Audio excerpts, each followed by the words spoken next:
De la même manière, un autre ancien responsable des services algériens, le nommé Samraoui, a été entendu par le magistrat instructeur. Il était, en fait, il vivait en Allemagne, et lui aussi, il était dans l'armée dès 1974, il a toujours exercé ses activités dans le domaine de la sécurité. Il avait été formé à Moscou auprès du KGB en 1988, et puis donc après, il était dans les services de sécurité. Et après, ayant été affecté à Bonn, il a finalement demandé à bénéficier de l'asile en Allemagne. Et c'est de là qu'il a voulu témoigner qu'il avait assisté à la remise du prix de l'assassinat à Melun. Donc il connaissait le nommé Hassani ou Hassani. À partir de là, le juge d'instruction, et celui-là était favorable à la justice, celui-là a émis 2 mandats d'arrêt internationaux. Et un beau jour, au miracle, un dénommé Hassani se présente à Marianne, il fait un peu de formule, parce qu'il veut passer avant les autres, et parce qu'il dit, mais voilà, moi je ne suis pas n'importe qui, voilà. Et du coup, il a tellement irrité celui qui était au contrôle que celui-ci a eu la curiosité de regarder aussi confirmer le non-lieu. Elle n'a tenu compte ni du renvoi d'expulsion d'urgence absolue de l'assassin présumé, ni de tous les éléments qu'il y avait à son encontre. Elle n'a pas tenu compte des positions quand même étonnantes du ministère public qui voulait toujours prononcer un non-lieu. Enfin, elle n'a tenu compte de rien du tout, ni des évidences qu'il y avait dans le dossier de l'implication de l'Algérie dans cet assassinat. Et donc, elle a confirmé le non-lieu. Donc, à partir de là, nous avions épuisé les recours internes que nous pouvions faire. Au niveau de la France, c'était terminé. Une fois que la Cour de cassation a tranché, on ne pouvait plus rien faire.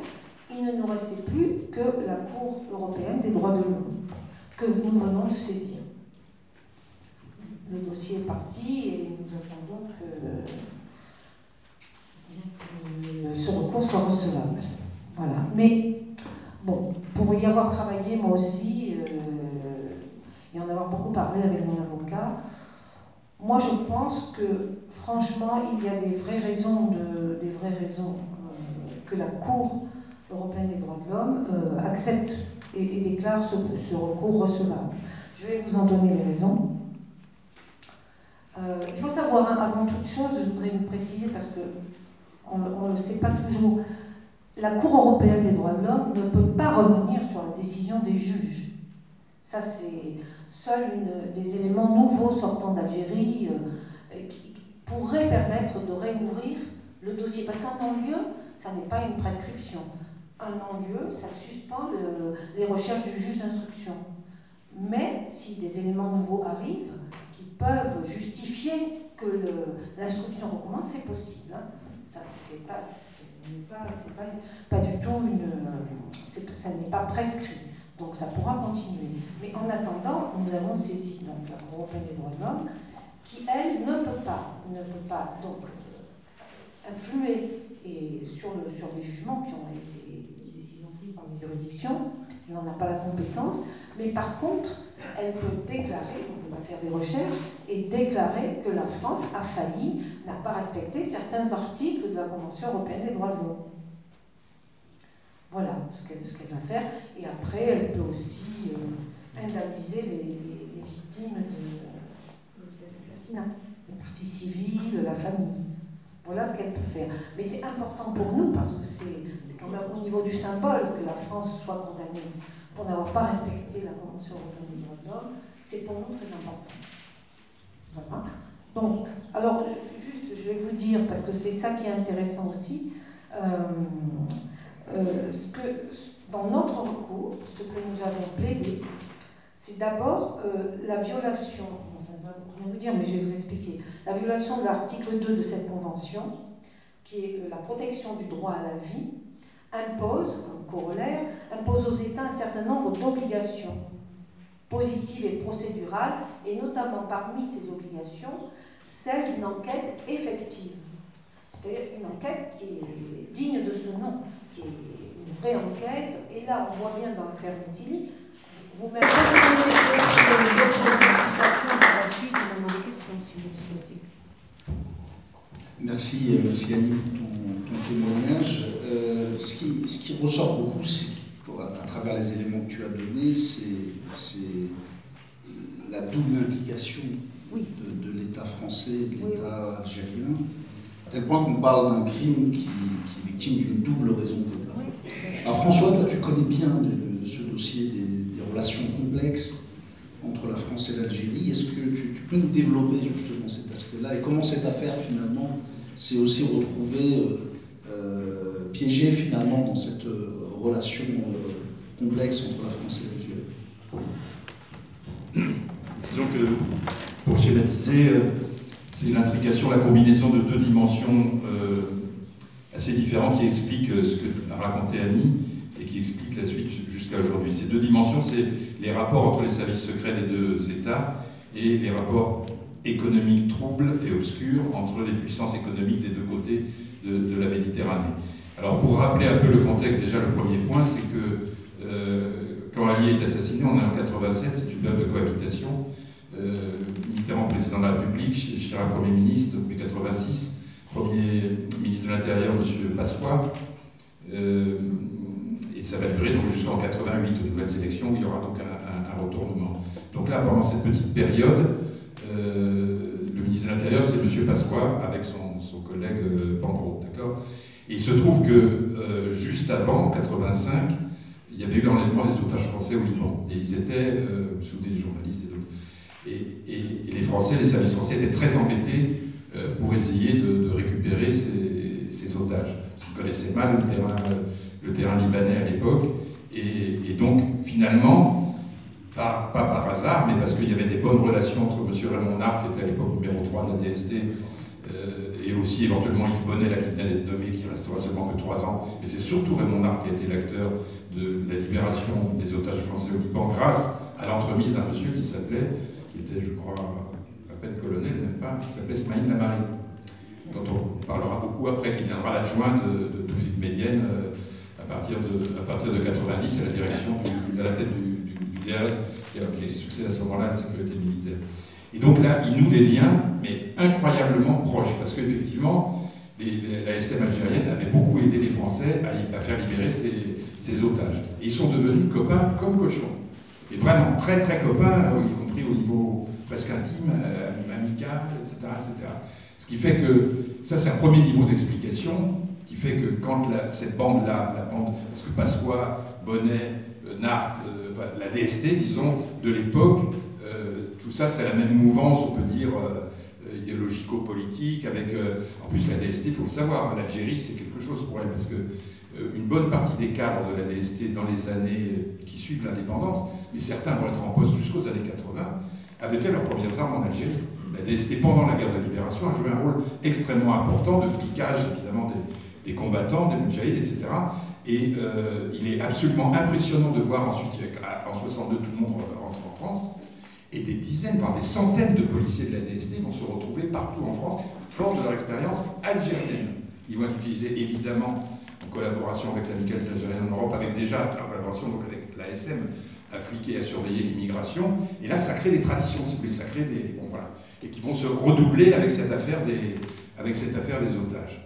Donc ça, c'est le premier niveau qui explique que Pandro peut répondre à Joufa un an après, cette lettre que nous a lu Annie, qui est absolument insensée. C'est du genre, allez nous faire foutre, les gars. Ces gars sont nos copains, hein. Ils avaient un tueur, et ben on leur envoie leur tueur et puis basta. Voilà. Donc ça, c'est quand même un aveu, mais tout ça, à mon avis, n'aurait peut-être pas été possible, parce qu'une chose, c'est la collaboration entre les services, autre chose, c'est les collaborations au niveau économique et l'argent qui circule. Or, à partir du début des années 80, il y a beaucoup d'argent qui va venir d'Algérie vers la France, et vraiment beaucoup. Et donc, en fait, pourquoi? Parce que après l'indépendance et jusqu'à la mort de Boumedienne, on peut dire que, d'une part, les élites algériennes, certes c'est un régime très autoritaire, enfin, on ne va pas analyser ce régime maintenant, mais n'étaient globalement pas corrompus, on peut dire peu corrompus, la corruption était utilisée plutôt par Boumedienne, qui n'était pas du tout comme un outil éventuellement pour tenir certains des personnes de son régime, mais vraiment pas beaucoup. Et du côté français, les relations franco-algériennes étaient, disons, elles existaient, hein, au plan économique. Il y a eu le pétrole jusqu'en 71 jusqu'à la nationalisation, il y a eu les bases secrètes dans le Sahara, les essais nucléaires, les bases secrètes jusqu'en 78 et même peut-être encore plus tard. Enfin, il y avait toute une série de collaborations franco-algériennes, mais qui étaient assez distantes et un peu hors the record. Bon.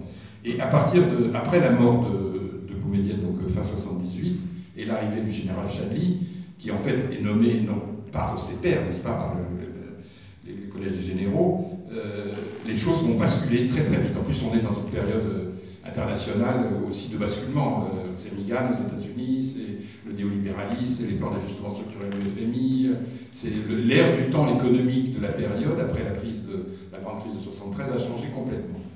Et donc, dans ce climat nouveau international, les généraux qui prennent le pouvoir à partir de 80, qui sont cachés derrière M. Chadli, vont commencer à mettre en place, avec, alors là on les connaît, enfin l'un des principaux acteurs de ça, c'était le général Louis Bellecril, qui était conseiller à la présidence à l'époque, et c'est lui de fait qui tirait toutes les ficelles, justement,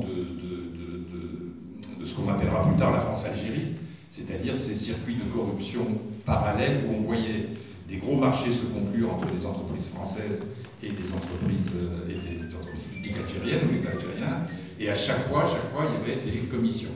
Alors entre 5 et 10% allaient dans les poches des acheteurs algériens, des généraux qui contrôlaient les différentes filières d'importation de biens de consommation, et également, mais encore plus secret, des commissions sur les ventes d'hydrocarbures au reste du monde, et ils commençaient à se mettre plein d'argent dans les poches. Et ça a commencé avec, on peut dire, ça s'est généralisé au niveau international, la relation de l'Algérie avec le reste du monde, mais ça a vraiment commencé avec les Français. Et les Français dans l'entourage immédiat de Mitterrand, et dès le début des années 80. Dès le début des années 80. Donc il y avait un certain nombre d'individus assez discrets, certains pas très discrets comme Jacques Attali, mais d'autres beaucoup plus discrets, et dont on n'en aura pas parlé, qui ont été les interlocuteurs de Louis Bellecril, de ces généraux qui dirigeaient les différentes filières. Enfin, Omar Madara qui ici pourra expliquer ça mieux que moi, il est le meilleur spécialiste. Mais toujours est-il que beaucoup d'argent circulait, au point que, qui disait commission, disait aussi rétro-commission.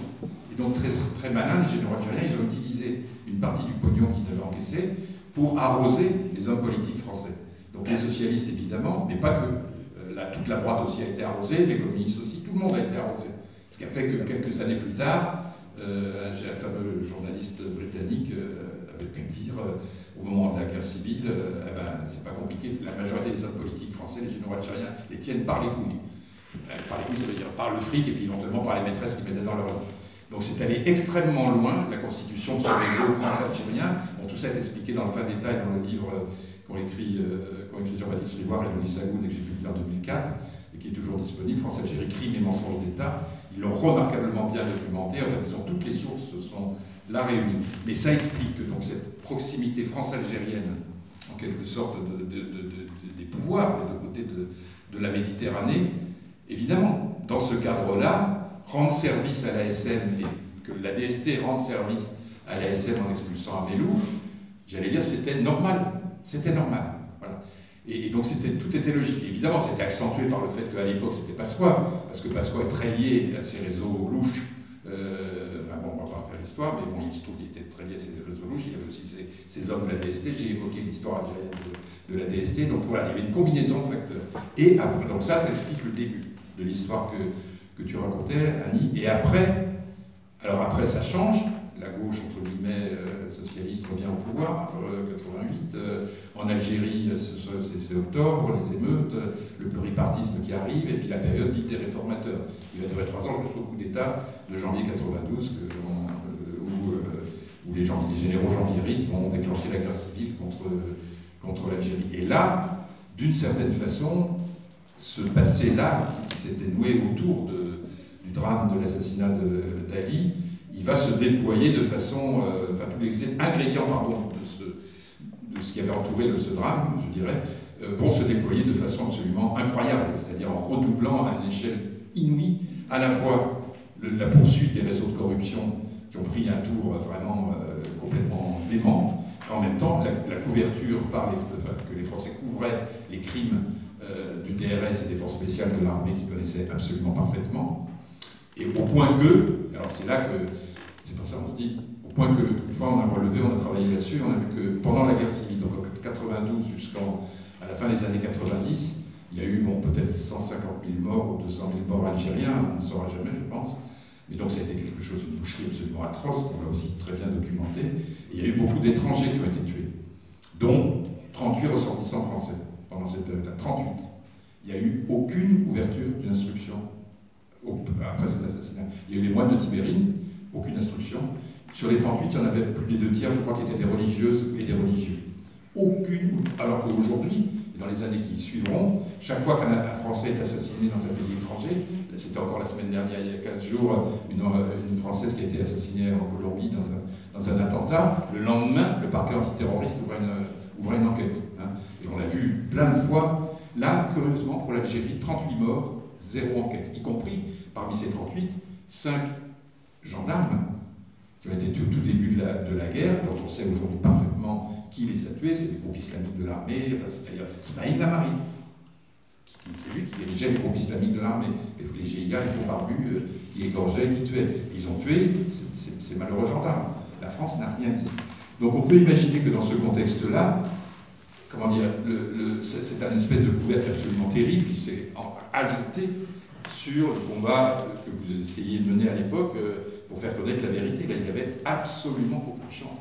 Et à partir du moment où la guerre a terminé, les relations entre guillemets se sont normalisées, la corruption a continué tranquillement à l'échelle habituelle, elle continue jusqu'à aujourd'hui. Ça s'est compliqué, ça s'est diversifié, il y a le jeu des Américains, il y a les Chinois, les Français sont plus aussi, j'allais dire, centraux dans tous ces réseaux de corruption transnationale, mais néanmoins, les relations franco-algériennes, elles ont des hauts et des bas, mais les fondamentaux, si j'ose dire, restent. Et aujourd'hui, et donc quand il y a eu par exemple tous les procès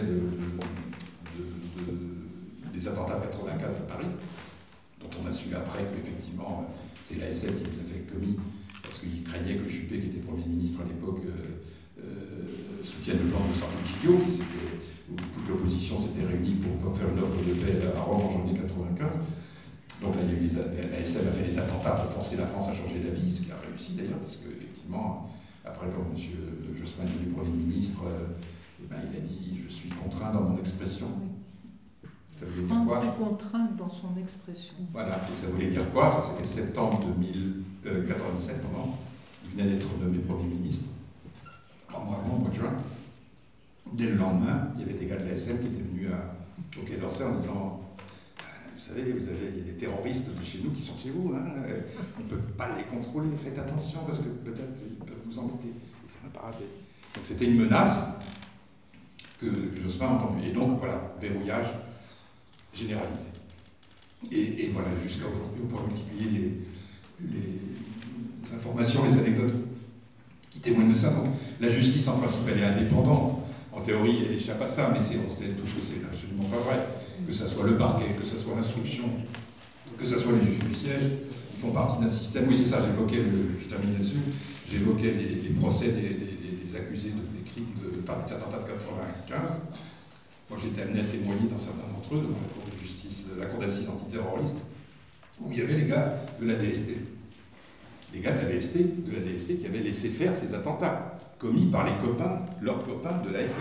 Je ne dis pas qu'ils étaient au courant, que l'ASM les avait dit on va faire péter une bombe à Saint-Michel, ou là, non, ils ne savaient pas. Mais néanmoins, après, ils ont compris que c'était leurs potes qui avaient fait ça.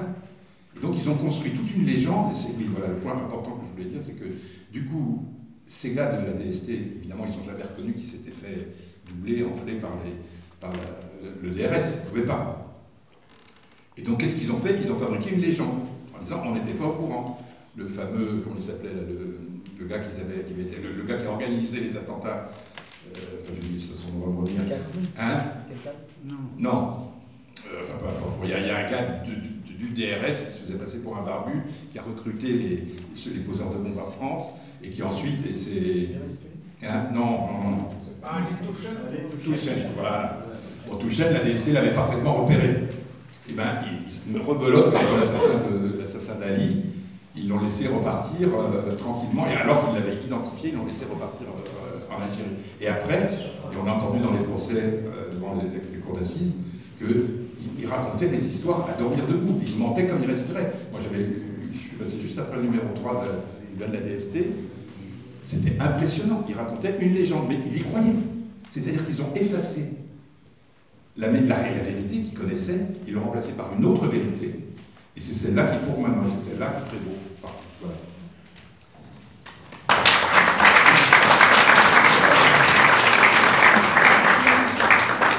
Merci François pour ces éclairages. On a vu à travers ces deux premières interventions à la fois le fond de l'affaire et le contexte aussi dans lequel s'est déroulé cet assassinat et l'implication clairement des deux côtés de la Méditerranée. Maintenant, pour aborder aussi le livre, je pense que José, c'est vrai que tu nous développes, tu as été proche, je l'ai dit tout à l'heure, de l'auteur, aussi Aït Ahmed. Je rappelle le contexte, donc 87, Ali André Messilli est assassiné. Le livre est édité 2 ans plus tard, donc en 89. C'est ça, je dis pas de bêtises. Est-ce que tu peux nous éclairer, nous donner des éléments sur dans quel contexte, en fait, comment Hossein Aït Ahmed a écrit ce livre, dans quel état d'esprit, dans quel contexte s'est faite l'écriture de ce livre? Alors, ma première réponse, je vais peut-être la faire à travers la voix d'Aït Ahmed lui-même, qui, dans la préface de la deuxième édition de son livre, dit il fallait rendre Ali Messilli à son histoire et aux Algériens. Voilà, je crois que l'essentiel, il a parfaitement défini l'idée qu'il avait dans ce livre. En ce qui me concerne, j'ai relu l'affaire Messilli en prévision de ce débat, et quand je l'ai relu, j'ai pensé une seule chose. Ce livre, et ça m'a beaucoup frappé, ce livre est le livre d'une cohérence, de la cohérence personnelle, de la cohérence politique et de la cohérence éthique de son auteur. Et c'est pas étonnant que ce soit comme ça, parce que c'est exactement dans ce triple contexte que Aït a écrit ce livre qui a été à bien des égards une véritable épreuve pour lui. Alors, je disais contexte personnel.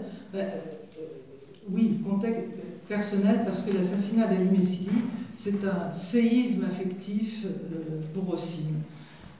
Évidemment, c'est loin d'être la première exécution commanditée par la police politique algérienne, mais pour lui, l'exécution d'Ali n'est pas et ne peut pas être un assassinat ciblé de plus. C'est le coup probablement le plus dur qui l'ait frappé, lui qui ne les comptait pourtant plus. En effet, alors, pourquoi ça a été un coup aussi dur? C'est que cette exécution lui enlève son meilleur ami, son complice de toujours en tout, fou rire et fantaisie loufoque comprises. Il lui enlève l'homme et le militant, en lequel il a à la fois une confiance absolue et en lequel il voit, et ça c'est très important, une relève générationnelle naturelle pour le FFS dans un pays où ce passage de témoin est vraiment crucial. Dès lors, évidemment, la priorité des priorités d'Albo est de restituer à travers un livre hommage la personnalité incroyablement riche et complexe d'Ali André et de restituer évidemment son itinéraire qui soit personnel et politique. Alors, c'est le premier élément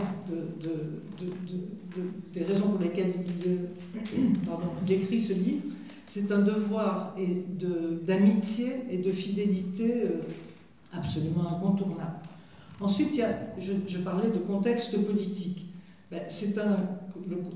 L'assassinat d'Ali est un séisme politique évident et à 2 niveaux. Non seulement les services algériens liquident froidement un opposant en plein Paris, mais ils le font en toute impunité. Alors évidemment, je ne vais pas revenir là-dessus, puisque François a longuement développé le silence de la France et les raisons du silence de la France. Mais quoi qu'il en soit, Aït Ahmed est absolument révulsé par ce énième assassinat ciblé et par la complicité indécente de ces 2 raisons d'État qui, en France et en Algérie, se liguent toujours pour étouffer la vérité et pour empêcher la justice.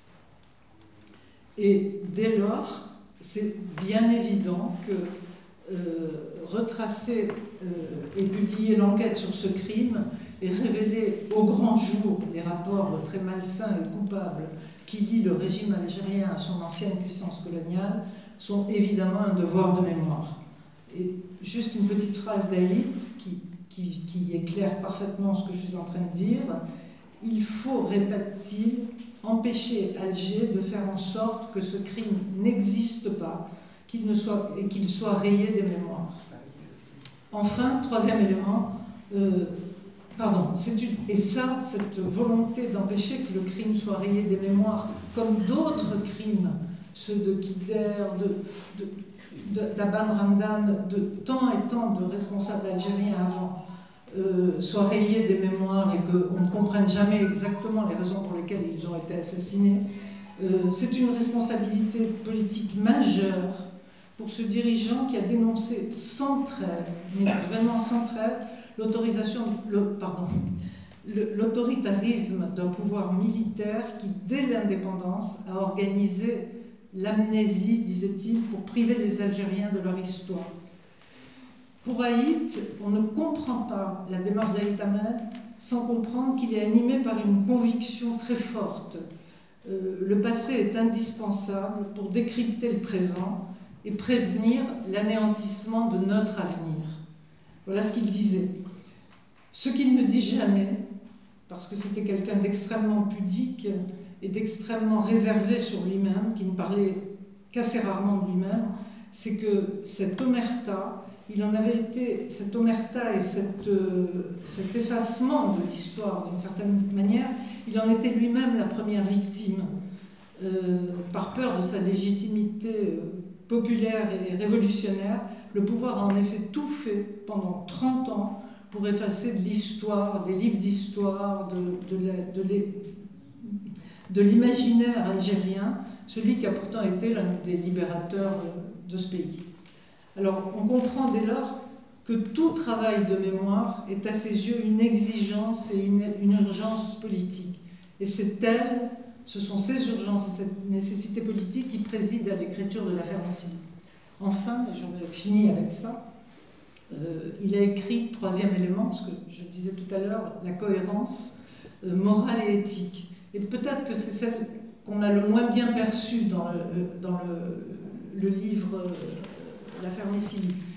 Il faut se replacer à l'époque, au moment où Ali Missili est tué, et dans la volonté d'Aït de lui rendre hommage. Alors, 1 an et demi après cet assassinat, la révolte d'octobre 88, gronde partout en Algérie. Elle ébranle tout le pays. La répression fait 500 morts au bas mot. Mais en même temps, le régime craque de toutes parts. Et Aït comprend parfaitement que son retour au pays n'est plus qu'une question de mois, qu'il va devoir rentrer. Parce que cette ouverture arrachée au pouvoir, chèrement, c'est une source d'espoir et qu'il ne peut qu'y participer, qu'il faut y participer à cette ouverture. Mais pour autant, et ça c'était son obsession, il n'était pas question de laisser Alger prétendre qu'il aurait négocié, entre guillemets, son retour contre un certain oubli du meurtre de son ami. Alger qui avait cette habitude de mentir, de manipuler, etc. Donc il savait que son retour, on allait immédiatement dire il a vendu son ami, pour la mémoire de son ami, pour pouvoir rentrer tranquillement. Et à ce moment-là, écrire très vite dans l'urgence et publier l'affaire Missili est devenu une obligation morale absolument incontournable pour un homme qui avait toujours placé l'éthique au cœur de la politique et qui se résolvait d'ailleurs assez mal, même s'il en parlait assez peu, aux petites lâchetés individuelles et collectives auxquelles il a été confronté toute sa vie. Alors en cela, évidemment, ce livre devient la clarification indispensable avant son retour, et pour ne pas dire, j'aurais plutôt même envie de dire, c'est son message d'insoumission au pouvoir d'Alger. Et donc, La première édition de l'affaire Messili sort quelques mois à peine avant son retour triomphal en Algérie en décembre 89. Et pour qu'il n'y ait pas en plus la moindre ambiguïté, dès qu'il met le pied à l'aéroport d'Alger, il se débrouille dans toutes les dizaines et les centaines de journalistes qui l'attendaient pour dire « J'ai publié l'affaire Messili, je viens de rendre hommage à mon ami, les choses sont claires. » Voilà. Voilà, je crois que c'est le contexte aussi.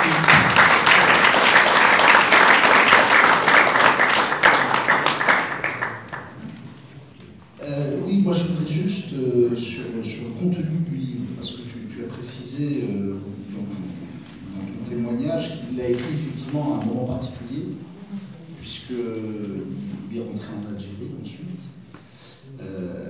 Donc ce livre, est-ce que c'est bien sûr un témoignage, un hommage à son ami, à son frère de combat, mais est-ce qu'il a une autre portée aussi? Est-ce qu'il a voulu lui donner une autre portée aussi politique à ce moment particulier? Oui, incontestablement. En tout cas, quand on lit le livre, on s'en rend compte parfaitement. Je crois que moi, ce qui m'a frappé aussi dans cette relecture, c'est que Dalbo a eu l'intelligence de situer et le meurtre d'Ali et tout son ouvrage, enfin tout le récit de son ouvrage, enfin de ce livre, dans une espèce de pédagogie, de ce que j'appellerais une pédagogie politique de l'histoire de l'Algérie et de sa révolution trahie. Alors, on peut dire que ce parti pris est banal, s'agissant de deux hommes, Ali comme Hossein, dont l'itinéraire est indissolublement lié à l'histoire de leur pays. Par contre, ce qui ne l'est pas, ce qui est moins banal, c'est la manière dont l'auteur a structuré toute la seconde partie de l'affaire Messili, celle qui est intitulée « Le long combat pour la démocratie ou les raisons d'un assassinat ». Alors, cette façon cette structuration du livre, à mon avis en tout cas, fait apparaître cet ouvrage comme aussi la suite de ses mémoires d'un combattant qu'il avait publié en 1983 et qui couvrait uniquement la période de 42 à 52. Alors, je cite, pour aller très très vite, parce que je crois qu'il est tard et qu'il faut donner je vais vraiment très vite, je cite deux exemples de ça. Le récit, j'en cite qu'un seul d'ailleurs. Le récit, pareil, de l'implication d'Ali, bien malgré lui d'ailleurs dans les services de renseignement de la jeune révolution algérienne, mais dans ce livre, ça devient aussi le récit d'Aït lui-même sur la dérive d'une police politique en Algérie. Voilà. Alors, vous comprendrez dès lors que l'affaire Messili apparaît donc bien comme une suite de ces mémoires qui englobent tous les événements clés de l'Algérie contemporaine, y compris la guerre, parce que ça va jusque-là, y compris la guerre contre les civils de la décennie 90 dont parlait beaucoup François. Alors par ailleurs, je sais que Boualem, qui est ici, et auquel on doit l'organisation notamment de ce débat, voit dans ce livre un testament politique d'élite. J'ai beaucoup réfléchi à ça quand il me l'a dit, et au final, je crois qu'il a raison. J'en étais pas convaincue, mais je crois qu'il a raison. Pourquoi ? Parce que toute la partie historique du livre est relatée avec le regard distancé et de l'intérieur que seul Hossein pouvait avoir. Cet homme qui n'avait jamais conçu la politique comme une carrière et qui avait toujours préféré incarner la société que l'État, était tout à la fois un militant, un organisateur, un diplomate, un stratège, un humaniste, un universaliste et un dirigeant qui menait toujours de pair et dans l'ordre réflexion, pédagogie politique et action. Et du coup, cette équation personnelle très particulière, très singulière, qui est faite de beaucoup d'idéalisme et de pragmatisme, irrigue toute l'affaire Messili. Et ça, c'est pour moi le plus important. Elle transforme le très très beau portrait d'un ami assassiné en un récit et une réflexion sur tous les épisodes qui, dès 1962, ont conduit le régime militaire à confisquer et la lutte et la souveraineté du peuple algérien. Et comme Aït c'est toujours la lueur d'espoir, il positive toujours tout, il instille là-dedans une pédagogie politique pour sortir de la crise. Du coup, et je finirai là-dessus, ce livre, c'est à l'image, à mon avis, et pour répondre à la question de Magid, c'est beaucoup plus qu'une enquête, c'est beaucoup plus. C'est à l'image du combat qui a guidé Haït pendant 3/4 de siècle. C'est celui d'une dialectique très, très élaborée entre libération nationale et liberté démocratique, entre refus de toute compromission et proposition permanente de solutions politiques et pacifiques pour sortir de l'impasse et pour une démocratisation de son pays. Et en ce sens, l'affaire Messili peut vraiment être considérée comme je pense, comme le testament politique d'un dirigeant audacieux, lucide et visionnaire, et qui a eu, je pense, un immense tort dans sa vie, c'est d'avoir toujours eu raison trop tôt. Voilà.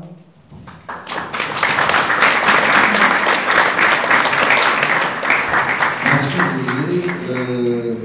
Pour aller dans le prolongement de ton analyse sur le livre, sur le fond du livre, et notamment cette seconde partie, François, toi, tu as édité beaucoup de livres sur l'Algérie, donc souvent, quand les gens ne voulaient pas d'ailleurs les éditer, quand les autres éditeurs, tu en as édité beaucoup. En quelques mots, très rapidement, juste nous dire qu'est-ce qui distingue ce livre pour toi des autres livres qui ont été écrits sur l'Algérie. Très vite, pour prolonger ce que disait José tout à l'heure sur la lutte contre l'effacement de la mémoire, qui était quelque chose qui habitait totalement, effectivement, aussi.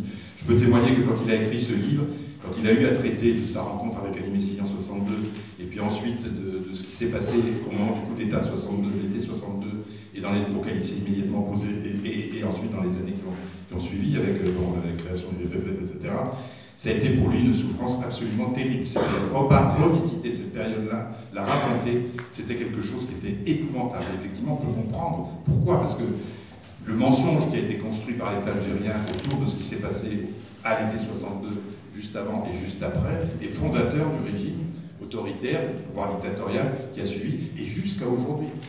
Et à ma connaissance, effectivement, j'ai publié beaucoup de livres sur l'histoire algérienne et de l'Algérie contemporaine, j'en ai lu beaucoup aussi, et c'est le seul, l'affaire Messili, là je peux dire le seul, je pourrais donner des exemples, expliquer plus, où un acteur de l'époque, aussi dans l'occurrence, va raconter des éléments historiques absolument clés et décisifs pour comprendre ce qu'est l'Algérie aujourd'hui. C'est le seul.